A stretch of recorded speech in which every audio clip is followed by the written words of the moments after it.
खेसारी के फैंस दिल थाम कर बैठ जाए। बहुत बहुत बड़ी खबर आ रही है खेसारी लाल यादव से जुड़ी हुई, जो हम आपको बताने जा रहे हैं। अब आप ये तस्वीर देखिए, जहां गोविंदा है बॉलीवुड के हीरो नंबर 1, और दूसरी तरफ उनके साथ खड़े हैं खेसारी लाल यादव के मैनेजर विवेक सिंह।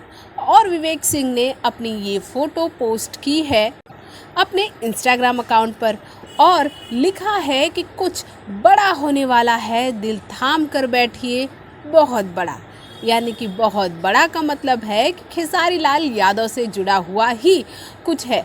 तभी तो खेसारी के फैंस और खेसारी के से जुड़े हुए जितने भी खेसारी के शुभ चिंतक हैं, सभी ने विवेक सिंह से पूछ ही डाला कि क्या बड़ा होने वाला है। लेकिन विवेक सिंह ने इस पर सस्पेंस बनाए हुए हैं। आपको बता दें, ये प्रोजेक्ट हिंदी गानों से जुड़ा हुआ भी हो सकता है। जी हाँ, हिंदी गानों से हम इसलिए कह सकते हैं, खेसारी लाल यादव अपने कई हिंदी सॉन्ग लाने के मूड में हैं, और ऐसे में होली समारोह जो हुआ था, वहाँ पर खेसारी लाल यादव की जमकर तारीफ की थी गोविंदा ने, उनके डांसिंग स्किल की। तो उन्होंने इतनी तारीफ की थी कि कहा था, कमर तुम मेरे जैसी हिलाते हो।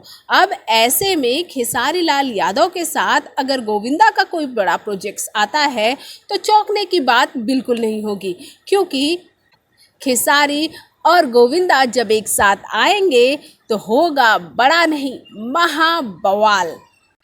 आप कितने एक्साइटेड हैं इसके लिए? हम तो बहुत एक्साइटेड हैं, और हमारे चैनल को सब्सक्राइब करना बिल्कुल ना भूलिए।